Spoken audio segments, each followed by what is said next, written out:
প্রিয় দর্শক, এর আগের ভিডিওতে আমরা জেনেছিলাম রোজার চাঁদ যদি দেখা না যায় কী করবেন, যদি মেঘাচ্ছন্ন থাকে আকাশ তখন কি করবে, যদি একজন ব্যক্তি চাঁদ দেখে কেউ যদি না দেখে তখন কি হুকুম, চাঁদ যদি বড় ছোট হয় তখন কি হুকুম।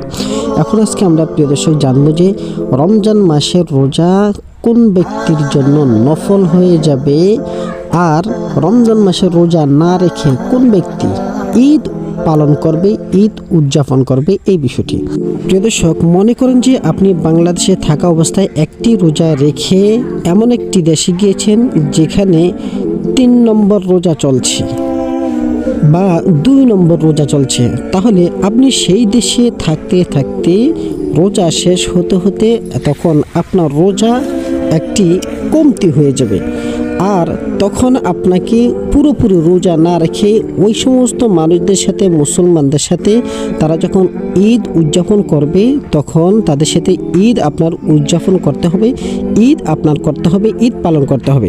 এরপরে আপনার যে সমস্ত রোজাগুলা কমতি হয়ে গিয়েছে ওই রোজাগুলো ঈদের পরে রেখে দিতে হবে। এমনিভাবে আপনার রমজান মাসের রোজা না রেখে আপনাকে ওখানে ঈদ উদযাপন করতেই হবে। এটাই হচ্ছে শরীয়তের মাসালা। সময়, কাল, দিন, ক্ষণ, এলাকা ভিত্তিক যে যেখানে যেরকম পরিস্থিতি সেই হিসেবে আপনাকে কাজ করতে হবে। এখন প্রিয় দর্শক, আপনি মনে করেন যে বাংলাদেশে একটি রোজা রেখেছেন, কিন্তু এরপরে আপনাকে এরকম একটি দেশে যেতে হয়েছে যেখানে এখনও রোজা শুরুই হয়নি।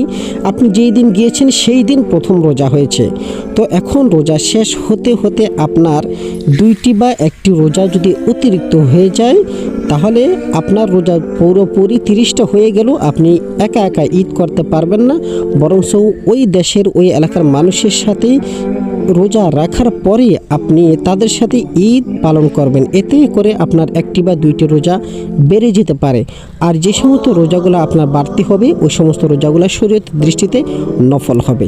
প্রিয় দর্শক, এরকমই ইম্পর্টেন্ট এবং গুরুত্বপূর্ণ মাসালা জানার জন্য অধমের চ্যানেলটি সাবস্ক্রাইব করে অবশ্যই পাশে থাকবেন, এবং ফেসবুক পেজ থেকে দেখে থাকলে অবশ্যই ফলো দিয়ে রাখবেন।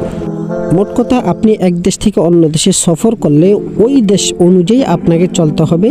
যদি রোজা কম হয়ে যায় তাহলে ঈদের পরে রেখে দিতে হবে, আর যদি রোজা বেশি হয়ে যায় তাহলে ওগুলা নফল হয়ে যাবে।